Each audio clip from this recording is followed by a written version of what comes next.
consciousness really is the consciousness of the universe. Good morning, good Oh, evening, good afternoon. Welcome, everyone. My name is Trevor Garifuna. This is the third episode of African-Centered Consciousness. And today we have our special guest, the son of the one and only, Marcus Mosiah Garvey, right? Julius Garvey is here today to talk with us. We also have Dr. Kevin Washington, who will be here in a couple of minutes, who's a psychologist, who's going to engage with us. First and foremost, we want to thank our audience for being here, for taking the time out at this hour to be a part of this. Okay, thank you. We also want to thank the United States of Africa for its consistency and making sure that we open the eyes of our people to the realities of what's going on. Realities. Today, we're going to talk about psychology. Today, we're going to talk about health. We're going to talk about things that mean something to us as a nation of people. Once again, welcome. My name is Trevor Garifuna and President Daniel Mbambuno. Thank you very much for this platform, and we're live on Tuna Cheki TV. Dr. Julius, please introduce yourself as we go into this very beautiful discussion. well, I'm Julius Garvey, a retired physician, cardiothoracic and vascular surgeon. And I'm the second son of Marcus Garvey. I have an older brother who died last year in December, and he was Marcus Jr. So there are two of us as his children. So that's basically my story to date. And I'm very, very happy to be here with you, Trevor, and also to be on the program itself with Daniel. I think Daniel is doing an excellent job, and I congratulate him and all of those who work with him. And I'm very, very happy to be a part of this. Thank you, Doctor. It's definitely not easy, the task that this young brother Daniel is doing. I admire him. I don't know. I'm a very busy brother, but Daniel is the only other brother that I know who is as busy as I am. and it's as consistent as I am. And him and I, we fight all the time. Okay, we fight all the time. And I love it, because we're men who can fight with each other and continue to work, Doctor. We can continue to work regardless of whatever, if that makes any sense. Well, it does. And that's what my father preached, was unity. We can have some differences, but basically we have more in common than we have that separates us. So we should be able to work together. Exactly, especially men and women who understand that in order for us to move agendas forward, it's okay to disagree sometimes, but we keep moving the agenda. We have Dr. Washington, who we're about to introduce now. Dr. Washington, are you ready to introduce yourself? Good morning, sir. Good morning, brother. Can you hear me? We hear you loud and clear, sir. All right. It's a pleasure to be here, to be with you on this platform. And of course, Brother Daniel, as you mentioned, is one of the hardest working men in the African world at this time, creating a space for us to be able to understand how to be and to become more African. Brother Garvey, you and I have been together on a platform or two in Washington, D.C. with our dear brother at the WHUT TV there. So we've been together before. So we are indeed honored to be here. I apologize at some level because I'm in a different space and my lighting is not quite the way I want it to be, but it does not change the enlightenment that I indeed desire to experience from this profound and prolific conversation. But I'm an African-centered psychologist looking at the idea of African reality and understanding that the first thing that people take from a population is their capacity to see themselves as being human. And so we know about the brainwashing process. And so that is the brainwashing reality. When you rename somebody something, then you have changed their understanding of who they are. When you begin to tell them where they will live and how they will provide for themselves, you are taking their consciousness. And so we recognize that the human trafficking experience known as the Ma'afa, and some call the the slave trade, but there was no trade. There was no swap. See, when we use the oppressor's language to describe our reality, we erasing our own truth from this process. And so there was no trade. There was no swap between two people where there was an equal benefit between two parties, right? And so we look at this idea of how do we converse about who we are as a people, centering this conversation into our own African reality, even if it is Yoruba, if it is Ifa, I mean, if it is Swahili or Wolof, right, or Akan, we're still centering Bambara, this idea in what does it mean to be who we are and not who the oppressor says that we are. Agreed upon. Thank you for that breakdown, Dr. Washington. We're going to ask some very crucial questions today about psychology. You've already touched up a little bit about how the oppressor is swift and slithers like a snake when it comes to changing your identity in a subtle way. Slick, like a snake, and subtle about it. All of a sudden, you don't know who you are. So I'm really looking forward to having a conversation with you. I want to start with Dr. Julius Garvey. Sir, you have introduced yourself. We have a couple of questions that we want to ask you. I want to start by asking you, do you recall living with your father, Marcus Garvey? I know that you were young when he transitioned, but do you recall living with your father, Marcus Garvey? And if you do, what do you recall? Well, I do, but, quite frankly, this is not about me. And, so I don't really want to go into quotes my story. Mm-hmm. I want us to really get into the story and the main story, the main event, mm-hmm. which is African consciousness. Mm-hmm. And you had asked me before in terms of a definition. And I think we should go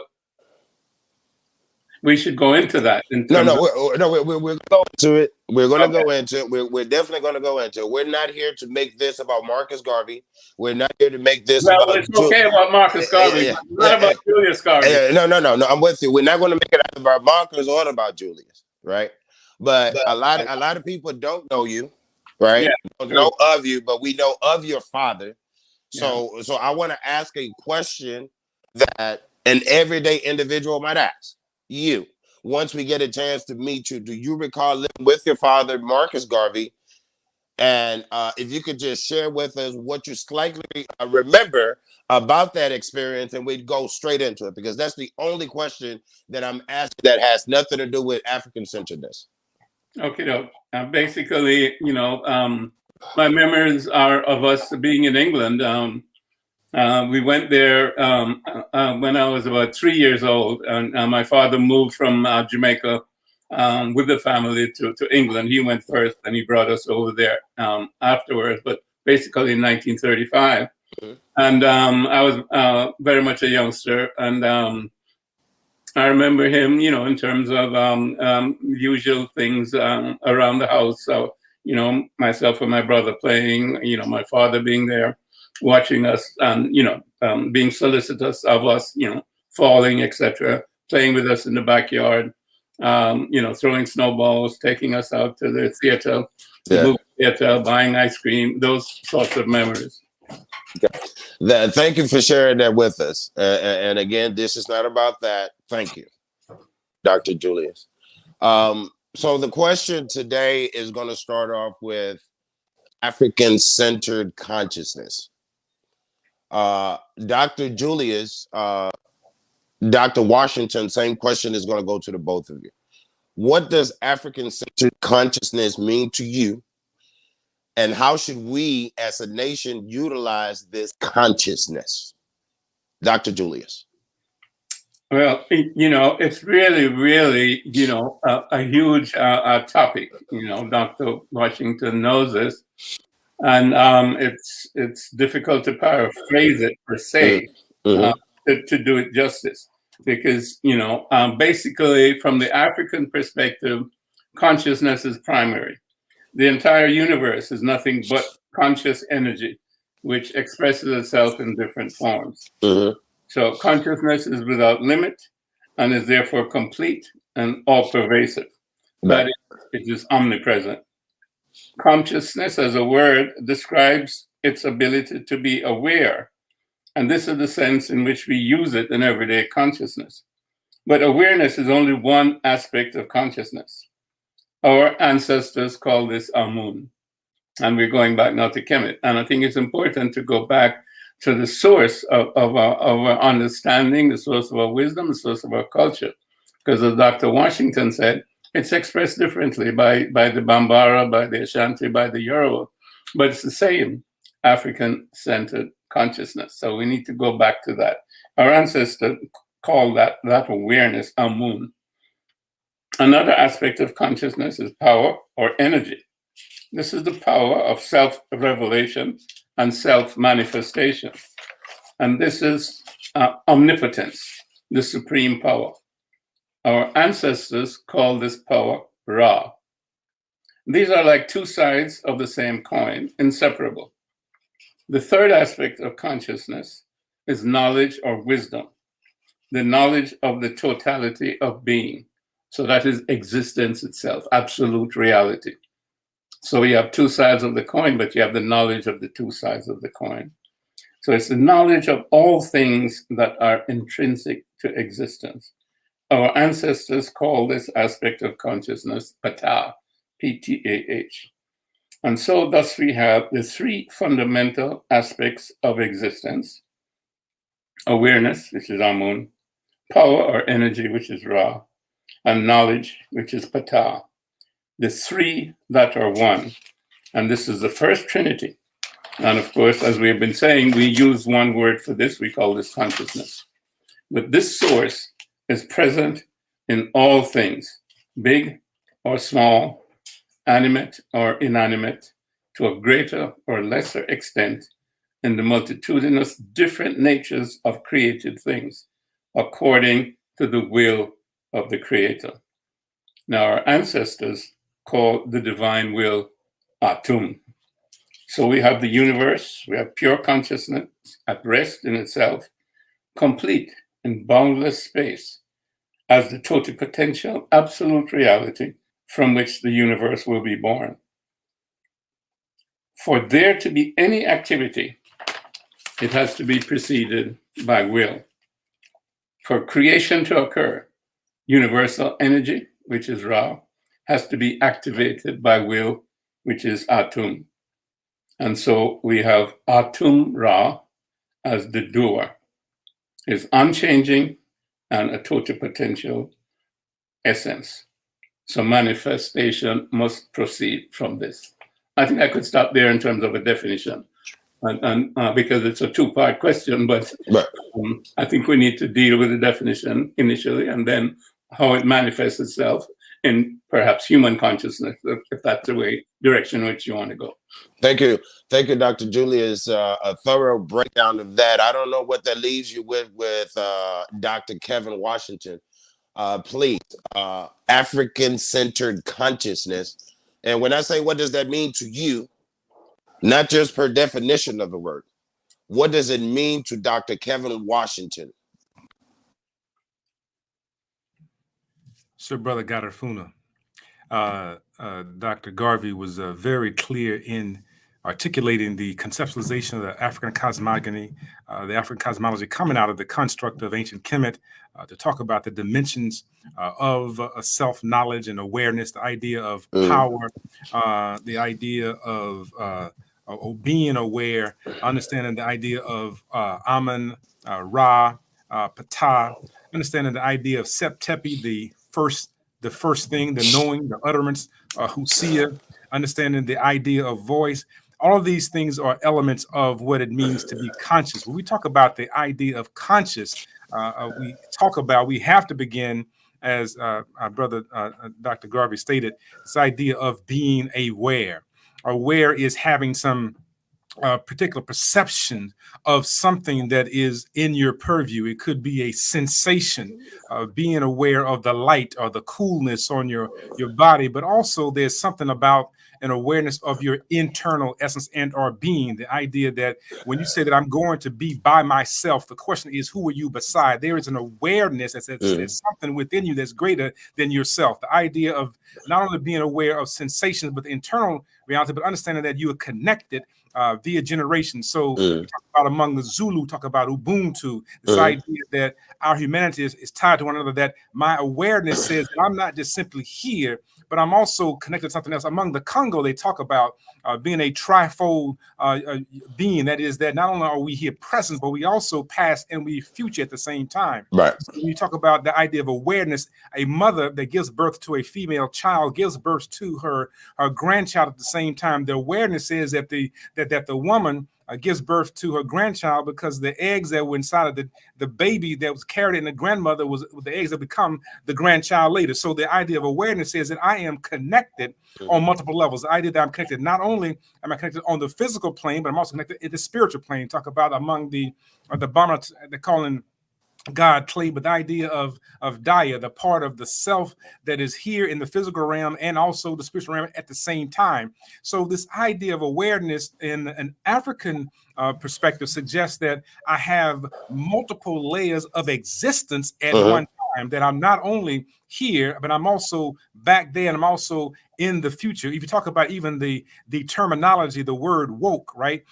Stay woke. To be woke is past participle within the English context, meaning that past participle is stay woke means about a past phenomenon. But when I tell you in the present, I'm giving you a directive for the future. So how can I give the past participle about past to inform you about the present and to give you projection to the future if I'm not understanding that I'm not only here presently, but I'm also past and I'm also future. So the African construct tells us that we're not just simply here in this space, in this moment right now, that we're transcendent beings, that we move beyond this space. And so we are also we also those that have gone before us. That's why we pour libation, because we acknowledge the fact that our existence is predicated on somebody who came before us, but also we are paving the way. The idea among the Congo, we pre-pave a way for those that are coming after us. So this idea of African consciousness says that I am not only here, but I'm past and future, but also it says that I'm sacred and divine. Among the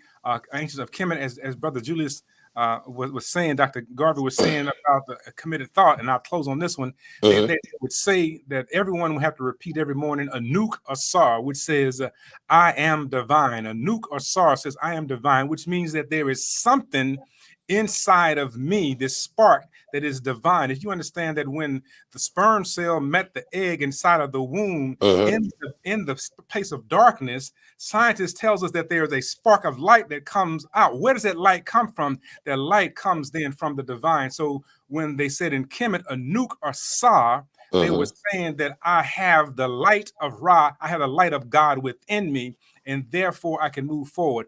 Our ancestors in the United States would they love the passages from the Bible that says, greater is he that is in me. This idea of understanding that we're here, but we're also greater than this particular moment. And so among the Zulu, the word Zulu actually means people of the heavens.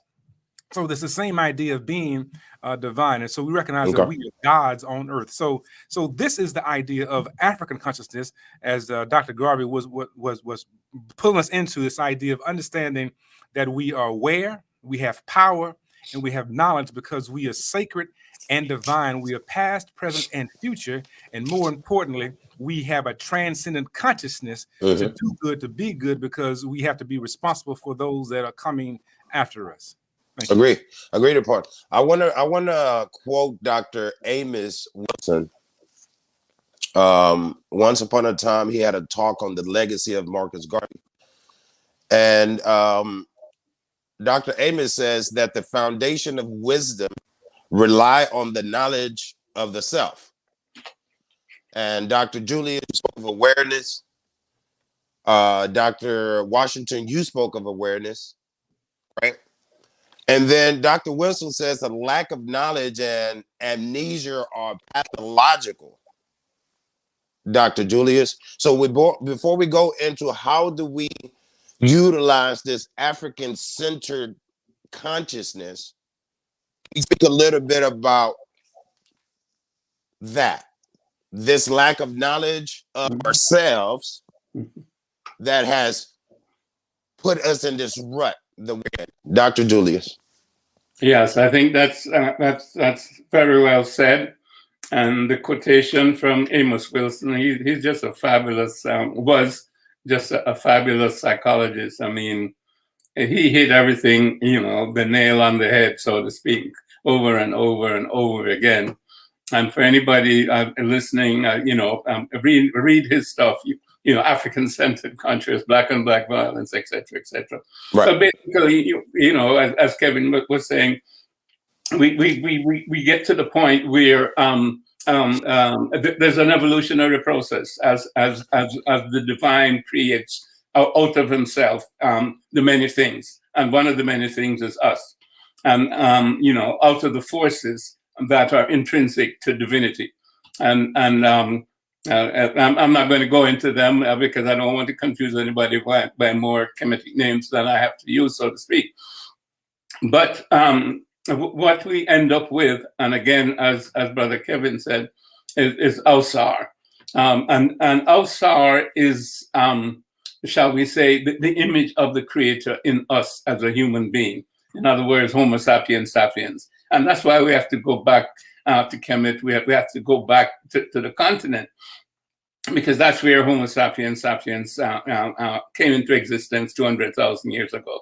And that's why we can talk about African-centered consciousness, because that is where human consciousness, which is a manifestation of divine consciousness or cosmic consciousness, first took place 200,000 years. So we are the beginning. We are the first expression. Okay, so we're the download. Now, there's a beautiful story, and it's the oldest story ever told, 6,000 years. And it's the story of Ausar, Auset, and Nephthys, Seth, and then ultimately Heru. And, you know, I guess if you won't have time to sort, I'll try to skim through it, yeah, because of the time constraint. But in terms of the creative process, you know, how we were created as I just mentioned, Ausar, Auset, Seth, and Nephthys. These are aspects of consciousness in terms of their human manifestation as mind, and basically Ausar would be the divine mind in terms of its manifestation, and his sister wife Auset is the individual mind. So to speak, that looks at things as well as knows consciousness, because you have to understand that consciousness knows itself and knows all things that it's aware of. That's what awareness means per se. And then you have Seth. Now, and Seth basically is ego. Okay, and Seth is disruptive unless he's controlled, because Seth has a lot of power, and it's the download of the power aspect. You remember we talked about awareness. Well, the download of the awareness aspect is Ausar and Auset. The download of the power aspect is Seth, you see, and then the download of the will aspect is Heru, the activity. That's how you function in terms of space and time. So what has happened in terms of the download, and the story goes that, you know, Ausar ruled his kingdom, and the kingdom included, of course, you know, his wife and Seth, as well as Nephthys. And Nephthys is knowledge that, and in terms of things that you know out there. So this was very peaceful, and basically Ausar created the first civilization, and that's our story. Okay, and then Ausar, now after he had created this first civilization there in Kemet, and this is our eponymous ancestor, then he went around the world civilizing other people. And how did he do this? He didn't carry war to them. He didn't beat them up. Okay, he went and he spoke to them, and he taught them agriculture. He taught them the arts and the sciences. Okay, and the music, etc. And he civilized the world. Now, when he was away, Brother Seth, okay, who is this powerful guy, etc., etc., wanted to take over. And he had left his wife Auset in charge. And of course, this is, again, consciousness of things, whereas he is the universal consciousness. Okay, so Seth took over now and created confusion. He came back. When he came back now, Seth killed him, put him in a coffin, okay, and floated him down the Nile. Now, when you say put him in a coffin, that means you've disconnected yourself from universal consciousness, because Ausar is universal consciousness. So what Seth does as ego is that he disconnects himself from universal consciousness. And now he's only conscious of things out there. And he exercises his will as power, okay, to deal with things out there. Now, this is the individuality, and this is what we see here. You know, everybody here in the United States, which is where I am, and around the world, it's all individualism. It's all power over other things. Everybody's exercising their willpower to get things and to do things. And this is Sethian, and that's where Satan comes from. Okay, so, you know, I'm trying to make a long story short, but, you know, Outset now goes, which is consciousness, yeah, right? The superficial individual consciousness goes now and remembers Ausar, because Seth then cuts him up. Once she finds the body, Seth comes back, cuts it up, and so on. But Outset and Nephthys, who is the sister, but is the wife of Seth, but she also participates in that whole business of mourning for Ausar, etc., and helps to put the pieces back together. Now, putting the pieces back together is remembering. Okay. So both these ladies, who are aspects of consciousness, awareness, are remembering what it was like to be this divine person, so to speak, the download of divine consciousness. Okay. Now, in doing that, now they have a relationship with Ausar, which is an interesting story. Of course, you know, Outset was his wife, but when they remember them, they found them all pieces except the penis. Okay, it was cut up into 14 pieces, but they found all the pieces except the penis. So what it's saying is that they now have a asexual relationship. Okay. Okay, so it's not about the physicality. It's telling you that it's metaphysical. Okay, that's a metaphysical story. And that's how these things were taken from generation to generation. They are metaphysical stories. Okay, so Outset has a relationship with Ausar and becomes pregnant and gives birth to Heru. Now, who is Heru? Now, Heru is will. Okay, and now Outset is consciousness. Now, this consciousness, or awareness, if you will, of things together with will fights Seth. Okay, and what this means now is a process of meditation. That's what we call it at this point in time. But this was taught in the temples in Egypt. The process by which you defeat ego, which is Seth, and they battle over a long period of time. Okay. Eventually, of course, Heru or Horus defeats Seth and wants to kill him, but you can't kill him because he's yourself, right? So you resurrect Ausar, and you use Seth now, which is the power of Seth, to help to resurrect Ausar and allow Ausar then to live.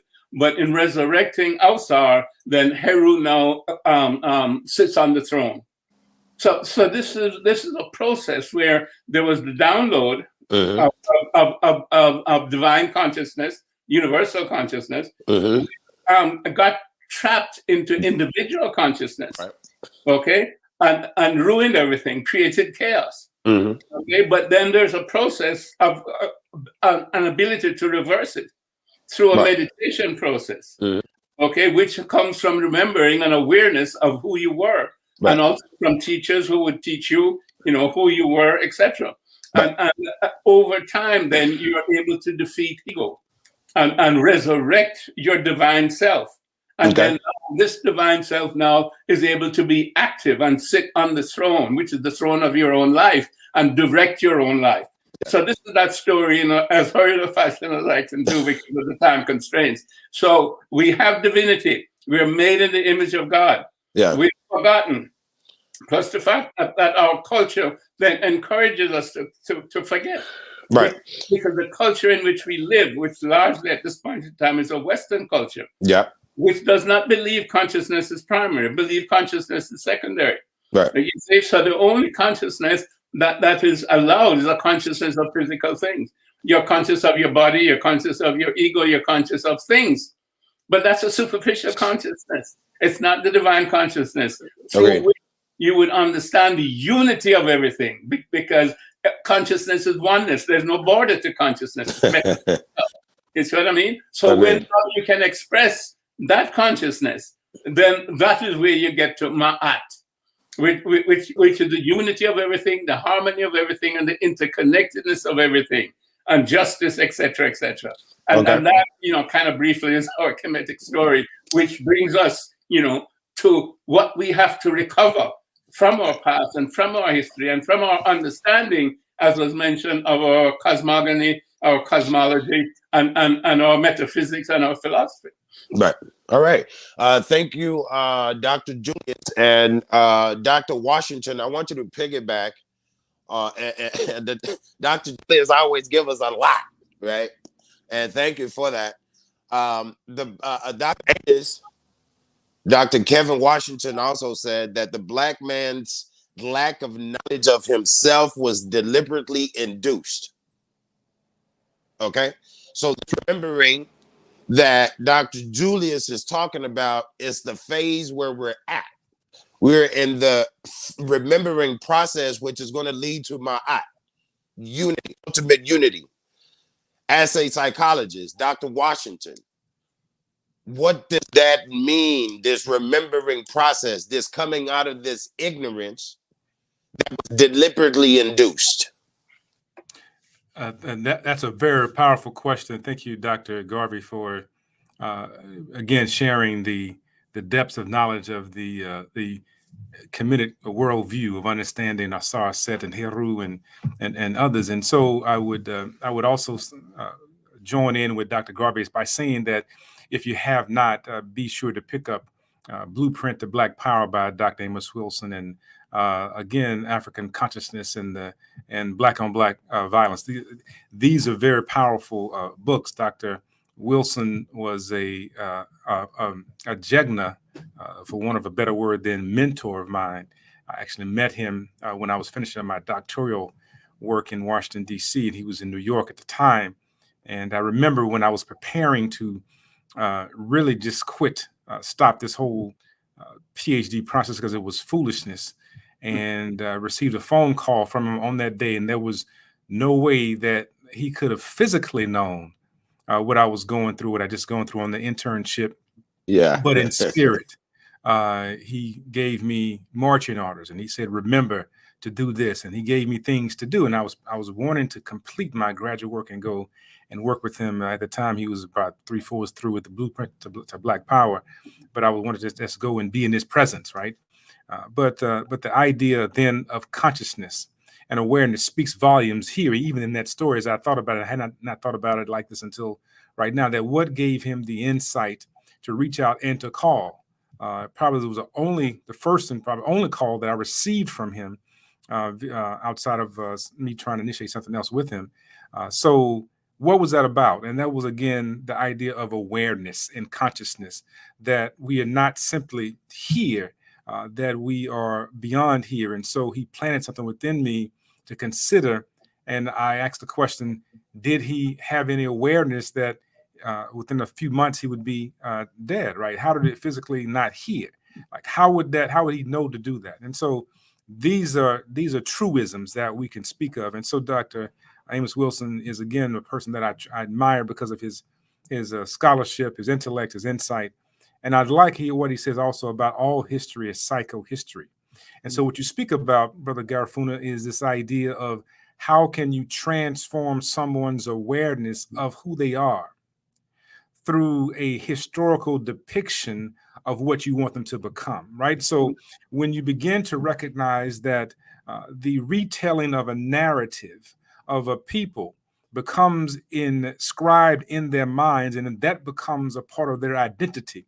Dr. Wade Noble says that power is the ability to define reality and to have others to respond to your definition as if it were their own. This idea of giving content over and over and over again, that you can make one dead to oneself and become more honorable towards someone else outside of them. So we are a people who are willing to give more credence and deference to our oppressors. We try to act like and to imitate and to become like and to be liked by those who do not like us, who have a disdain for us and have done nothing but given us evil. That is a transformative process of making one dead to oneself. At any time we even have a conversation about African reality, African consciousness, we are attacked by those that look like us. Dr. Nobles tells a powerful story about this when he says that you take a sheepdog by taking it away from its biological mother dog when it is born, and it suckles at the breast of the sheep, and it believes itself to be a sheep and not a dog. And you can take that confused dog and you can put another dog in the pen with it, and it will attack and kill that other dog because it believes this other dog is the enemy. You can if you put its own biological mother in the pen with it, it will attack and try to kill her. And the worst thing about it, Brother Garfuna, is that if you put in front of it a mirror, it will attack its own image in the mirror because it believes its own image is its problem. The point is that when you have a population that has been made to suckle from the nurturance of a deprived population that says that we are superior, that we are the best, that we are the only, then we begin to see ourselves as inferior. When we begin to see constructs of a Europeanized image of a Jesus, and we see a construct of everything great, wonderful, and powerful being European, it begins to make one become dead to oneself. And so I want to start where Brother Julius, Dr. Garvey, left off in this conversation when he ended with Ma'at. And I want to pick up there because the story of Osar, Set, and Heru is very powerful in understanding the idea of chopping of pieces in 13 parts and the regenerative process of bringing forth new life. And this idea of Ma'at, and understanding that Ma'at is this idea of order, this idea of justice, reciprocity, propriety, harmony, balance, and she was married metaphorically according to the understanding of Kemet to Tahuti. Tahuti is thought, and later the Greeks called the Tahuti Thoth, and so forth and so on. So the idea is that in ancient Kemet, they understood that you had to have correct action, which was Ma'at, married to correct thought in order to be able to elevate consciousness. It's the idea that you cannot think one way and actually function in a different way because you're going to be out of order. And so they were very clear about Ma'at, the idea of the correct action being married to correct thought in order to have an elevation of consciousness. So I want to submit here that when we talk about African consciousness, we must recognize, again, the cosmology, the epistemology, the axiology of African people, and say that why are they telling us this idea of putting thought and action together? We know that the Europeans took Ma'at and they made Ma'at blind justice. We know about all of that. We understand that they took Tahuti and made it thought. We get that. But what were they telling us in the first occasion? They were saying that in order to be able to move through anything, that's why they even had the ibis bird. As a matter of fact, Tahuti is represented as the ibis bird, right? Reading like a scribe. And so the idea that the ibis bird is able to move through the murky waters of the Nile, the muddy waters, and find that which is edible and that which can be consumed. That even in this murkiness, and that's the idea of thought, that things can be murky, they can be muddy, they can be confused, they can be clouded, but there is some part of who you are that's able to discern the stuff that is no good in order to be able to move forward. But you have to then, once you know better, you have to be able to do better. And so I think many of us know, have a knowledge base. So they said you got to know, right, the idea of Thoth, Tahuti, but you also got to act like you know. And so we've passed down this knowledge and understanding. We had no idea that it was African cosmology, but the point is that we've talked about this as a people in African reality in America. You got to have, if you know better, you do better. You got to have correct action, married to correct thought, and so forth and so on. So this is the works of Dr. Amos Wilson and others. That is how to wake the dead, right? Who are dead to themselves. That's what the Honorable Louis Farrakhan talks about as well, about waking the dead. You hear this over and over again about waking the dead to themselves. That's the story about Lazarus in the Bible, right? Can these dry bones live? The same conversation. If I kill somebody to who they are, how do I then imbue them with some knowledge? And that is, I give them back who they are in their own divinity. That's African reality. Thank you. Thank you, Dr. Washington. And we need to assimilate, as Dr. Amos Wilson says. And this assimilating process is a part of the strategy. It's a part of the strategy, has been part of the strategy since day one. Since day one. Dr. Julius Irving, it's on your tip of your tongue. Say whatever it is that you want to say, baby. Well, just a couple of things, coming from Kevin, to, continue to elaborate a little bit. Tehuti or thought has been considered to be thought, but the essence of thought is really wisdom. So you need wisdom to function in the way in which Dr. Washington was talking about, to look in the muddy waters and pick out that which is correct. So Tehuti is really wisdom, because as you know, most of us, think all kinds of things, but they're garbage, as we call it in terms of a meditation experience. It's the monkey mind. There are all kinds of thoughts that go through your head. But we're really talking about wisdom when we talk about Tehuti or thought. And then the whole transformational process was really, again, it was symbolized by Nephthys, who was supposedly the wife or companion of Seth. Now she also had a relationship with Alsar. Now her relationship gave you Anubis, who Anubis is symbolic of transformation. So Nephthys is a transformational process that takes place as we get to understand more and remember more of who we were and who we truly are in terms of ourselves as Osar. And then I just want to piggyback also on the story of Lazarus, because, break down the word Lazarus. I mean, and Dr. Washington is smiling because he knows that Dr. Finch has broken this down for us too. And he's another, great, African, psychologist, historian, et cetera, et cetera. But the raising of the dead, that is Avsar. You see, and that's how it came down in terms of the Old Testament, or at least the Hebrew people recording that. And you can see that the story that we've talked about, basically Heru is a virgin birth, right? Because it's asexual. And that's where that story comes from in terms of, Christ and Jesus and so on.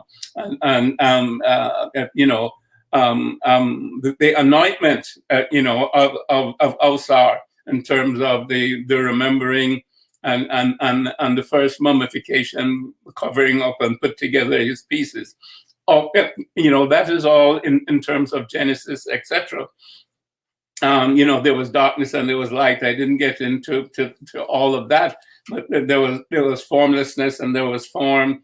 There was darkness and then there was light, and there was shall we say, universal consciousness, but then there became consciousness of things.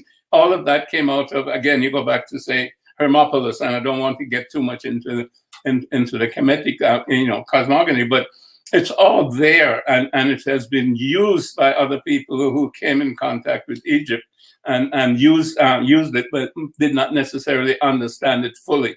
But I think, fortunately for us, at this time, there have been many scholars, such as Dr. Finch, as mentioned, and people like Amos Wilson that we're talking about, right, who have recovered this, so we can correct the miseducation of the Negro, if you will, yes, which we know and was brought to us, way back in the 30s, etc. I can't think of his name. Who wrote that book, The Miseducation of the Negro? Dr. Carter G. Woodson. Carter G. Woodson. Yeah. So this is a fact, you see. And if you educate somebody with the same education, yeah, as the people who has oppressed that particular person, therefore you're going to impart to that particular person the same values, the same morality, the same ideology, the same religion, the same psychology, the same history as the person who oppressed you. Yes. And then if you absorb that and become a part of that, then those people have hated you, and that's why they dehumanize you. So when you absorb all of this, now you become like them, and you get to be what Franz Fanon calls the wretched of the earth. Yeah. Yeah. Black skin, white mask. You're the Oreo cookie. You're supposed to be black, but you're really white in that sense, or at least Eurocentric as opposed to the Afrocentric. I prefer to deal with it in that as opposed to color. You see, so then you hate yourself. Yeah. Dr. Washington was talking about this, and you hate anyone that looks like you. And that's Amos Wilson. That's why you get black on black violence. And that's why we destroy ourselves. And that's why we have the oppressor. And, so it's a terrible mind game that has been played on us. And again, it's Marcus Garvey, we've got to liberate our minds from mental slavery, because they help us to liberate the body. None but ourselves can free our minds. Yeah, none but ourselves can free our minds. So a lot of people don't understand that. Our brother Bob Marley got that from our brother Marcus Mosiah Garvey. True. And his legacy continues to live on. Once again, everyone, we are live on Pan-African Leadership Center. My name is Trevor Garifuna. We're live on Tunateki TV, and this is the United States of Africa. We're having a very important dialogue today with the one and only Dr. Julius Garvey and Dr. Kevin Washington. And we want to thank some of our guests for being with us today. We have Carmela Walker, MPA. Thank you for sharing that. Again, it's Carter J Woodson. We recommend everyone read that book, The Miseducation of the Negro. Sister Lauryn Hill even wrote an album called The Miseducation of Lauryn Hill. And it's talking about the reality of our people. Paul Irving, thank you for tuning in. None of these brothers right here, Brother Paul, Julius, or Kevin, not once have they said, I'm a leader. Not once have they said, I am a preacher. They're both doctors. They're here actually sharing information with us, just broadening our perspective on who we are. And at this moment, we want to go back to what Dr. Amos said. The Black man's lack of knowledge of himself was deliberately induced. It was deliberately induced. So we're going to go into the last part of this conversation, which is the vanity of hope. Dr. Kevin, I want to start with you. The vanity of hope. Dr. Julius just touched up on the fact that the oppressor is the same one looking to free us from the yoke of his and her oppression. Now we have leadership, Brother Paul. We have leadership who are, and I won't name any of them, but they are integrationists. What they wanted us was to be a part of this system that never wanted us to be a part of it anyway. We should have honored Plessy versus Ferguson. When they said separate but equal, I'm okay with that. I'm okay with separate but equal, but not separate, Dr. Washington, and inferior. Separate and inferior is where we ended up. Dr. Washington, from a psychological, pathological perspective, what is it within us, a people who have been oppressed again and again by this man that looks like that man, that makes us believe that this man is going to be the one who free us? That is a powerful question. And we will go back and we will start this with Dr. Carter J. Woodson, who said that if you control a man's thinking, you don't worry about his actions. You don't tell him to come here, to go there, for he will find his place and stay in it. In fact, if you don't tell him to go to the back door, he will go without being told. If there is no back door, he will make one. His education makes it necessary. Dr. Woodson also says that if the Negro in the ghetto look to the hand that pushes it in the ghetto to get out of the ghetto, then it'll never get out of the ghetto. Dr. Woodson was very clear about this idea of psychology and control. Though he was a historian, he understood, as Dr. Wilson says, all history is psychohistory. And so, again, thank Dr. Garvey for bringing forward the concepts and constructs out of Kemet and giving us the elements of being, understanding, thought, and wisdom. Those are very important elements. And I think then that if we talk about what makes us do what we do. It is the removal of the consciousness of who we are as a people and the replacing of such with Europeans as being predominant, as being great, as wonderful. If you can repeat something over long enough, you can begin to believe that some elements of it are true. A lie repeated long enough becomes a truism.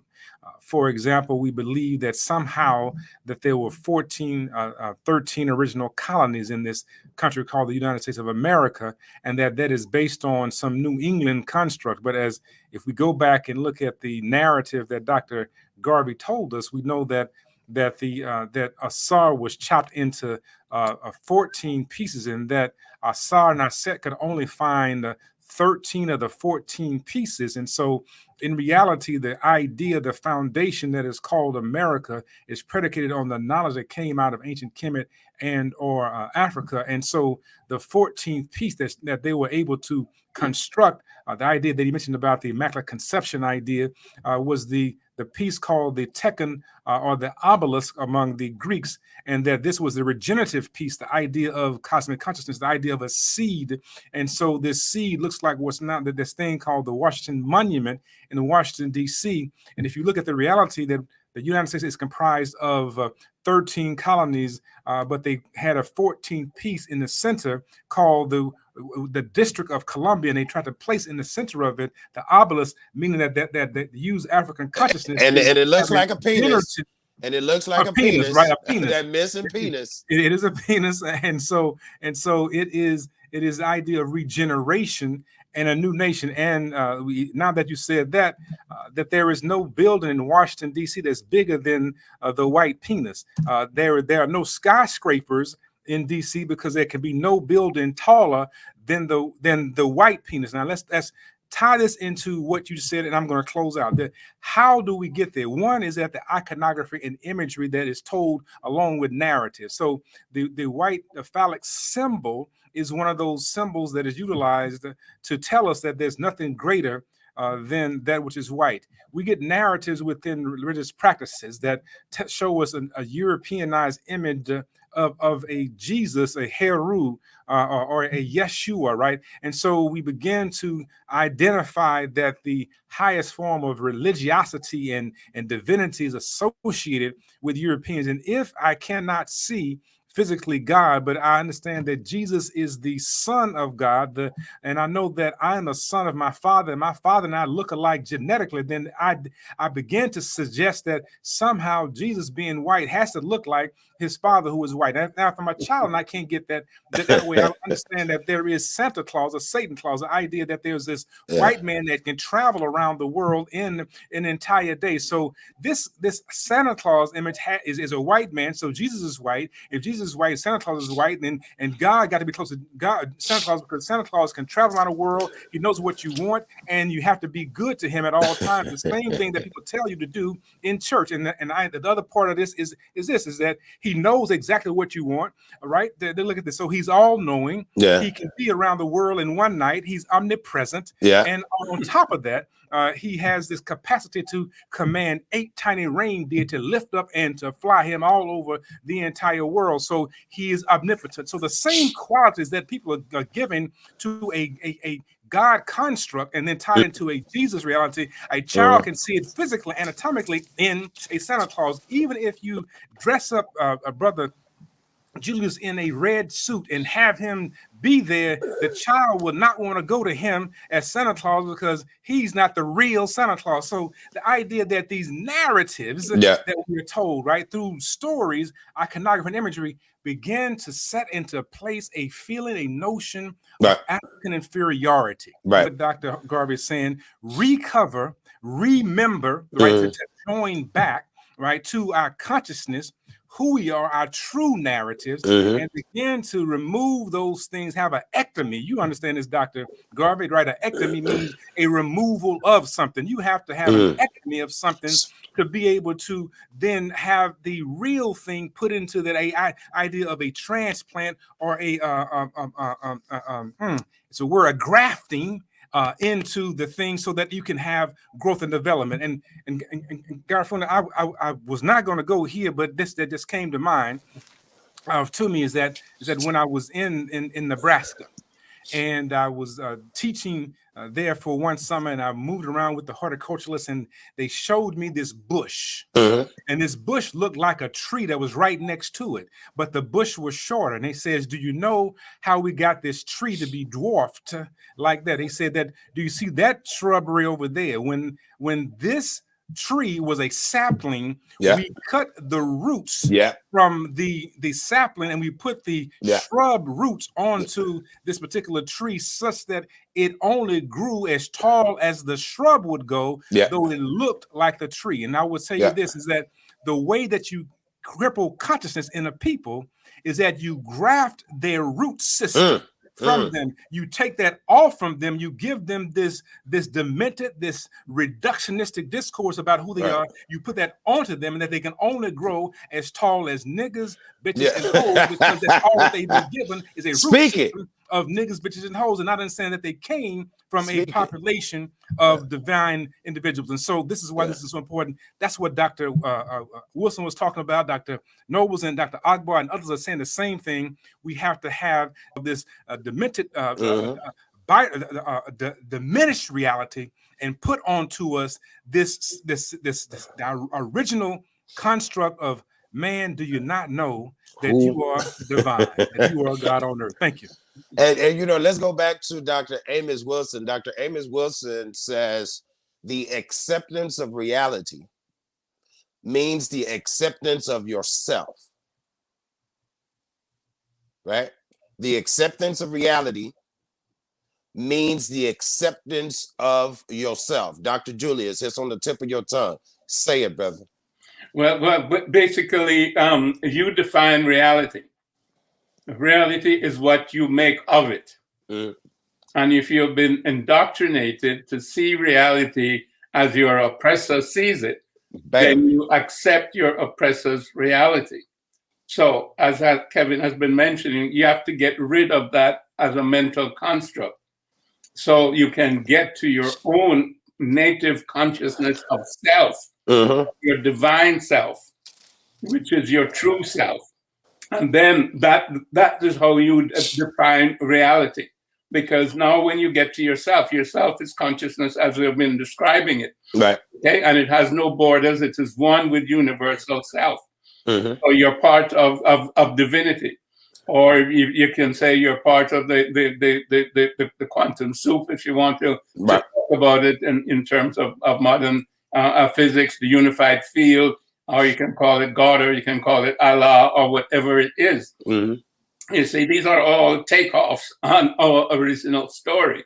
You see, which is, the creation of Osar as an image of divinity. Ra and Ptah downloaded as Osar. Now, I just want to take off a little bit on what Kevin was talking about. The founding fathers of America and the 13 states and the obelisk in Washington. All of those guys were Masons. Yeah. And what does Masonry mean? Okay. They knew the Egyptian story, but they thought Egyptians were white, if you will, and they were creating a white nation. Now, the original story is really about Black civilization and a Black nation. So we have to create a Black nation. And that's what my dad was talking about. And that's what Amos Wilson is talking about. And that's why he loved Marcus Garvey. And that's why I love Amos Wilson. We are a nation. And therefore, we have to get beyond, okay, I'm Ghanaian or I'm Nigerian or I'm from Jamaica. Or what's that little island you're from again? I can't remember the name. We have to get beyond that because we're a nation of African people. Yes. We go back, 10,000 years or whatever. And we certainly go back 200,000 years as the first human beings. Now, I just want to touch on something before we end up, because what has happened is that other people frame our conversation. You see? So, like, for example, people talk about integration. Well, in a sense, there's nothing wrong with integration. Okay? Now, look at the fingers on your hand. Your hand is an integration of 5 fingers, but each one has a different function and can operate independently. Okay, but the problem with integration is when you confuse it with assimilation. Yes. And that's what some people want. They want to assimilate into the quotes dominant culture and become like those people who oppressed us. This is ridiculous. That's suicide. Okay, that's ethnocide. And it ends up as genocide. And that's black on black violence and all the other destructive things within our society. The other thing I want to talk about is that, people talk about, oh, these guys don't want to be separate. And they frame it in terms of separation. It's not separation. It's independence. I'm an independent, human being, meaning that I'm able to function as me. Yeah. But I'm not separate from the rest of humanity. I'm not separate from nature. I'm one with nature. Right. But I have that right to be independent, and I have that right to be part of an integrated whole. Yeah. This is what the major society does not want. They do not want you to be able to identify yourself as an independent entity that is an integral part of the body politic and can function as such. So when you get to be Afrocentric and African-centered, then you understand that, I am an African person living in the United States of America. I'm an African person that was born in Jamaica. Yes. I carry my Africanness with me. It's my backbone. Right. And it's my culture, and it's how I function. And you cannot take that away from me unless you dehumanize me. That's my humanity. It's my Africanness. Right. And it has existed for 200,000 years. Right. And we want to remind everyone or inform everyone that as of recent, the United Nations, and this just happened, the United Nations just recognized Black people as one people. And it's based on the principles of Marcus Mosiah Garvey. Again, I repeat, Dr. Julius, just because I was born in West Papua, just because I was born in Belize, just because I was born in Washington, D.C., Chocolate City, just because I was born in Atlanta, just because I was born in Houston, it does not matter. We are one people. One people. And the enemy knows this. And I repeat, Dr. Amos says that the Black man's lack of knowledge of himself was deliberately induced. As we bring our conversation to a close, the vanity of hope. We hope that a Jesus or a pie in the sky comes and frees us. We hope that the very same oppressor who has put us in this situation brings us out of it. But Marcus Garvey says that if you embrace the reality of who we are, where we're at in this physical space, hope must be abandoned, reality must be embraced. The ultimate question is African-centered consciousness, how do we use it?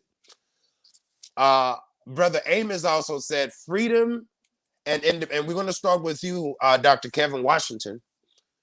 Freedom and independence are based on production, he says, manufacturing.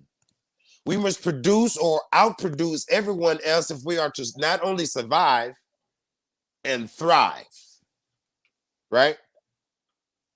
This vanity of hope, the reason we are here today, President Daniel Nwambuno, live on Pan-African Leadership Center, and that we're live on Tuna Cheki TV is because we want our people to abandon this vanity of hope.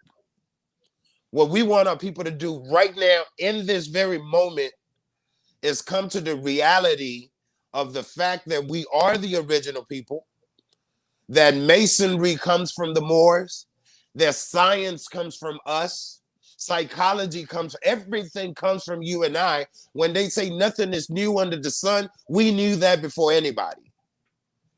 Now we are the consumers, Dr. Kevin Washington. We are the ones at the very bottom of the totem pole of economic opportunities. What do we do? How do we utilize this African-centered consciousness that you speak of to free ourselves? And once again, well, let's quote not Bob Marley, but let's quote the Honorable Marcus Mosiah Garvey, emancipate yourself from mental slavery. None but ourselves can free our minds. Kevin Washington. Have no fear for atomic energy because none of them can stop the time. None of them. Amen. How long will we kill our prophets? While we sit around and look?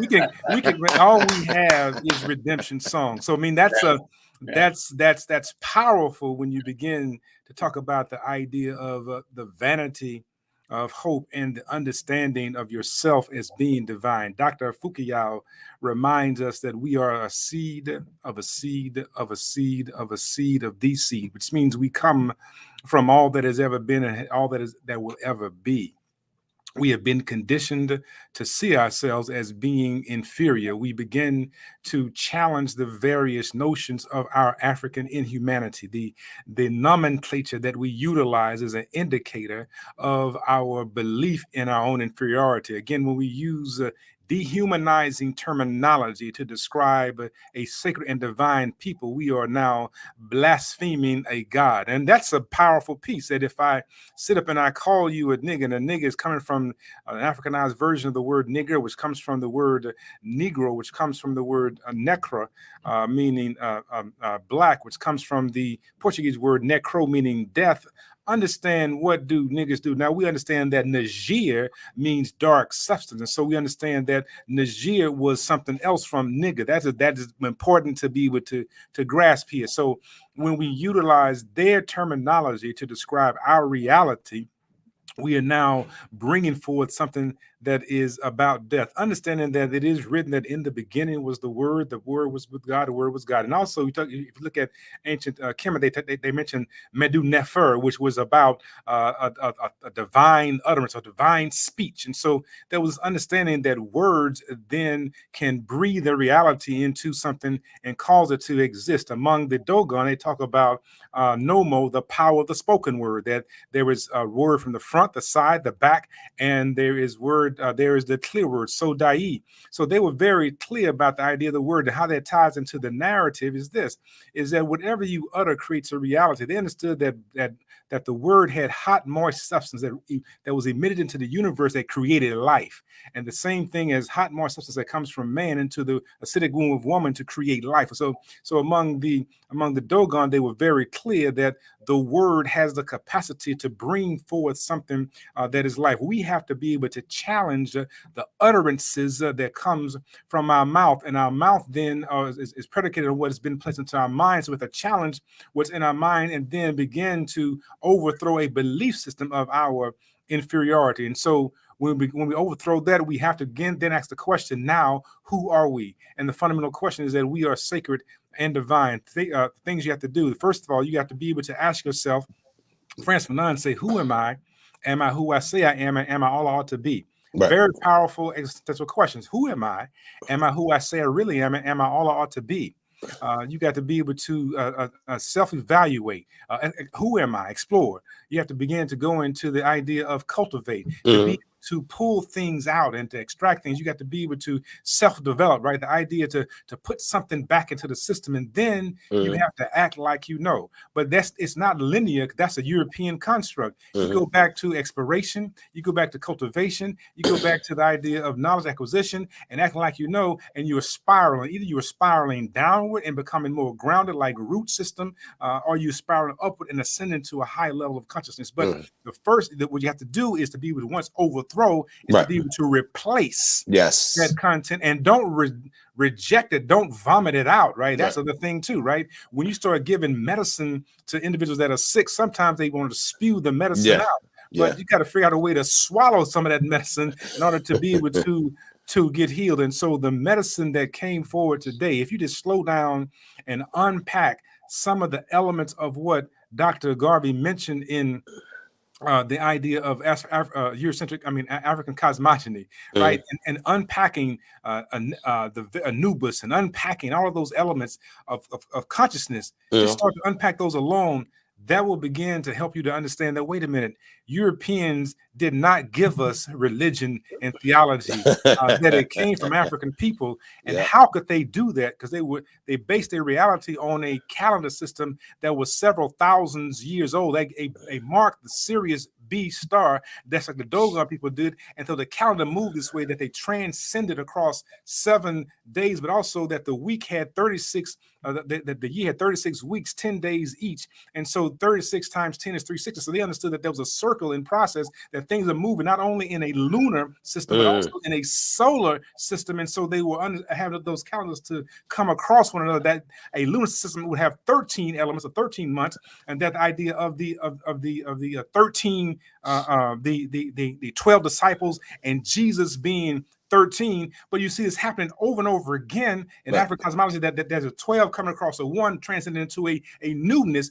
The idea of 7 also came out of African reality. Understand that there's 7 days of the week, there's 7 notes on the piano, there's 7 primary colors, that the 7th then goes into a new reality. Even when you do music, you do do, fa, la, sa, re, and when you get there, you go back to do all over again. So the idea is that you transcend from the 7 into a newness. This is the thing that we have to recognize. My point is that Europeans did not give us this content.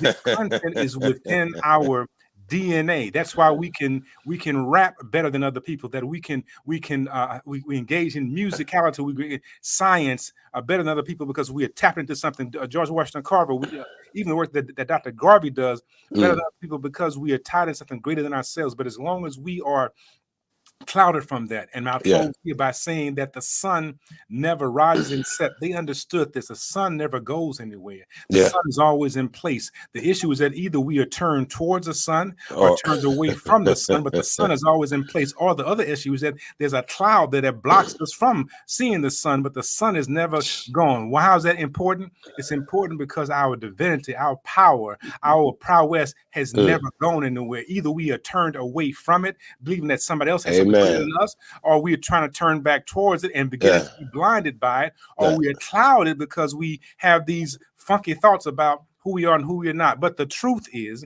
that the power of a people resides in the presence of their particular prowess. The issue is that the power of a people is how they maneuver in the world. If you want to see how divine Black people are, watch Venus and Serena play tennis. If you want to see how divine Black people are, watch how Stevie Wonder makes music. If you want to see how divine Black people are, watch how Brother Garvey goes in and performs surgery. If you want to see how divine Black people are, just begin to observe and begin to see that is a moment, a manifestation of divinity. When you begin to open up and see that, the light will begin to blind you, but more importantly, you'll begin to see yourself in that process and see that, and you'll be able to say, like the ancients said in Kemet, Anuka saw, you know what, damn, I am divine.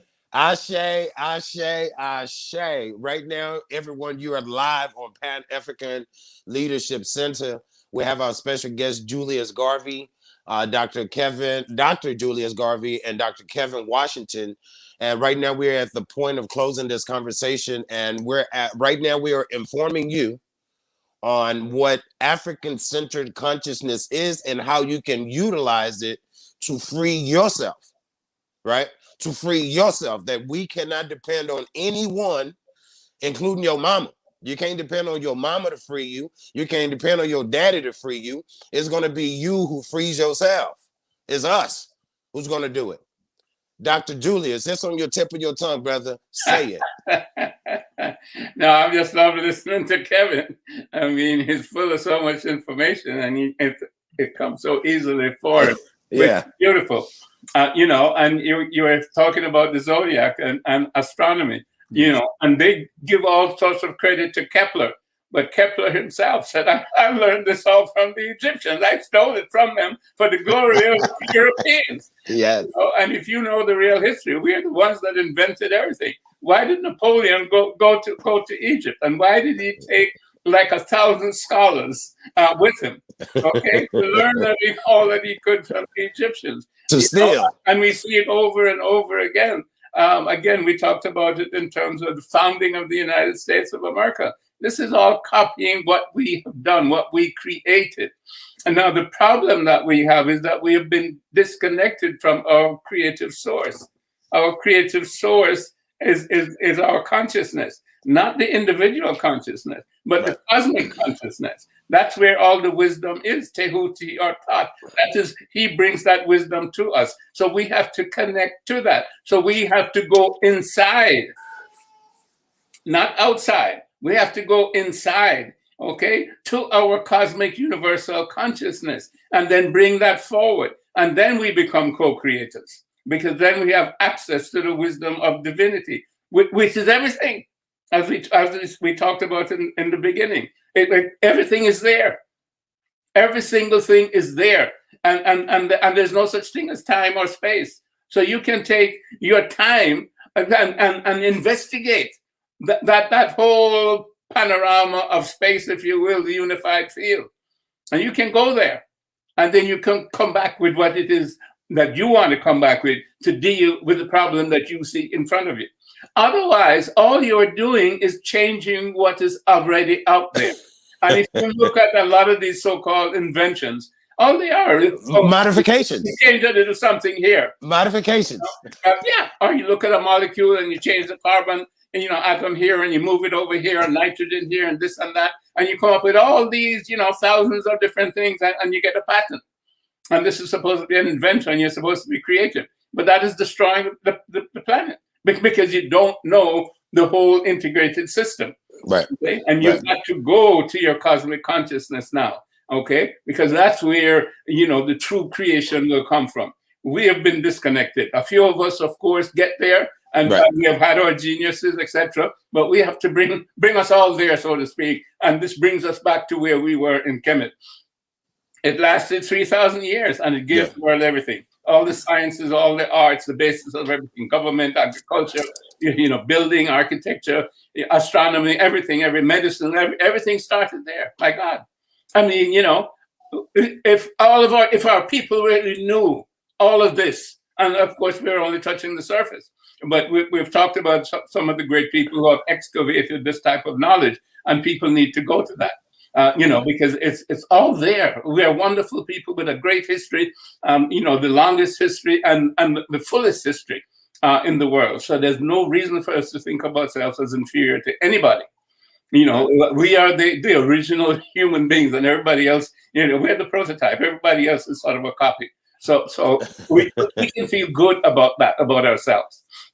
Thank you, Dr. Julius Garvey, and Dr. Kevin Washington. We want to thank you both for being a part of this very important conversation. I want to close it off with a comment by the sister Carmela Walker, MPA.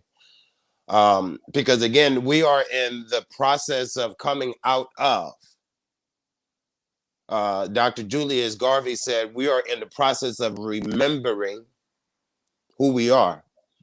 We are in the process of going towards Ma'at, M-A-A-T, which means unification with one's self, which means unification with oneself in totality. Us as one tree, one branch, one root, wherever we want to call it. Sister Carmela says that the term Black is corporate. Why are we still pushing that narrative? Because it gets us caught up in the same legal narrative that makes it corporate. And the question is, how were we able to think of ourselves as commodities under this corporate structure?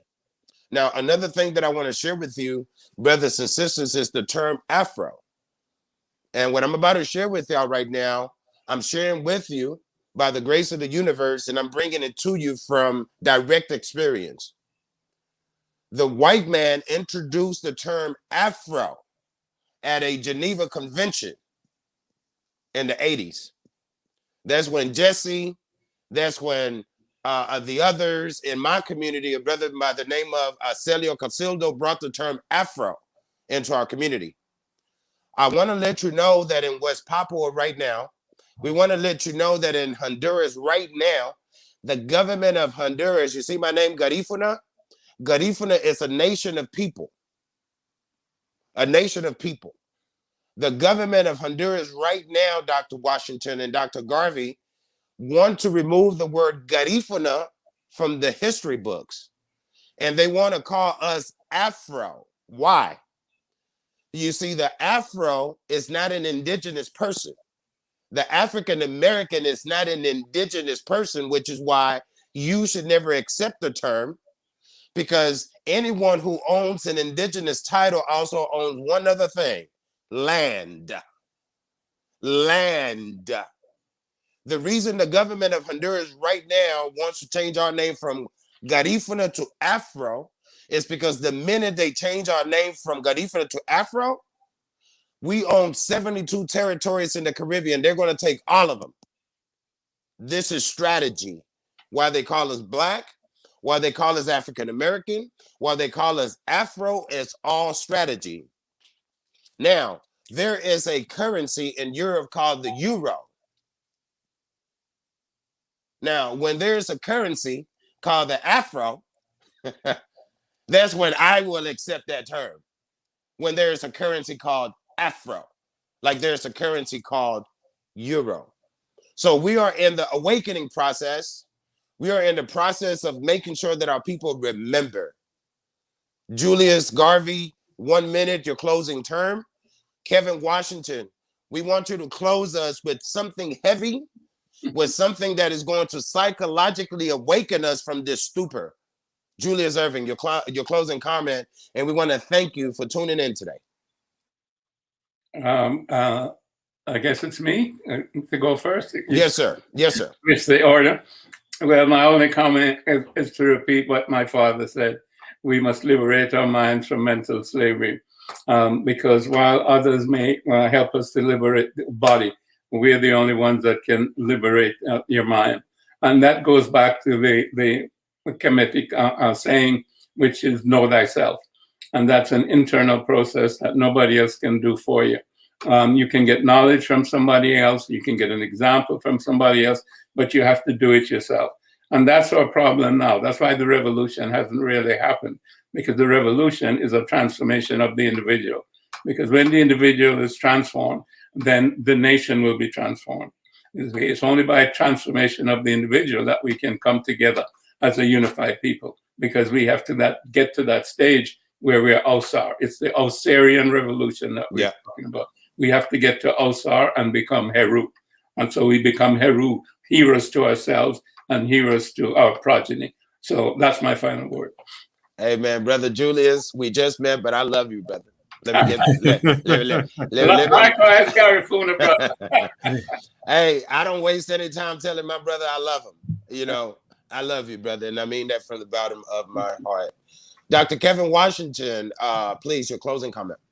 That was powerful to talk about Asar sitting and becoming Heru. I understand that even the word Heru is the origin of the word hero, but also because he evolved his life around the divine concept is the origin of the word hour, right? And so that is just powerful just to be able to hear that. And something you said, Dr. Garvey, about we already have what we need.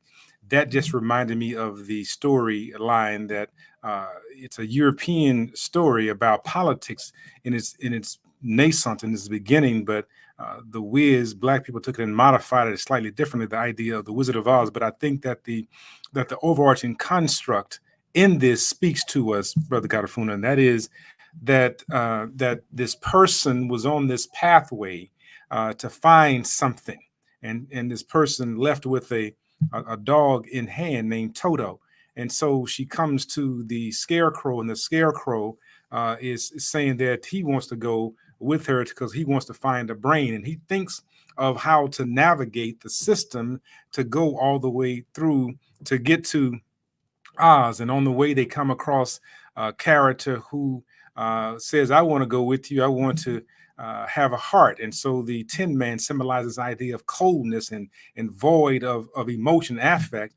He says he is passionate about everything along the way. And this passion helps them to know how to fight and to move forward.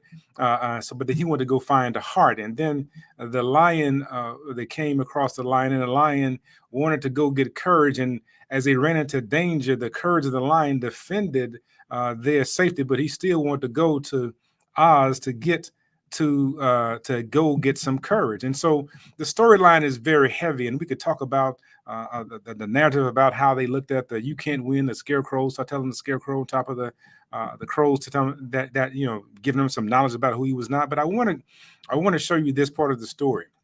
That is that when they got to a certain part of the narrative, the dog jumps out of the young lady's hand, Dorothy's hand, and goes and pulls back the curtain and shows everybody that there is no particular person behind. There is no big thing. It's a man pulling the strings and making the smoke pop out all the time. And so they said, the dog was saying, listen, the thing that you were coming here to look for, you already got, and let me show it to you, because even in the name of the dog in Latin, the name Toto means everything. So in reality, Dorothy always had everything. And so when we look at this story, we always are trying to go and find something that's already there, already within. Yeah. And so I would suggest that we already have Toto. We already have everything, but we just don't believe in it. I just came back from the Gambia. We do homecoming Gambia. And when I tell you that people there are asking for certain things, or please help me, and I'm looking at all the mangoes that you have. I'm looking at all the eggplant that you have.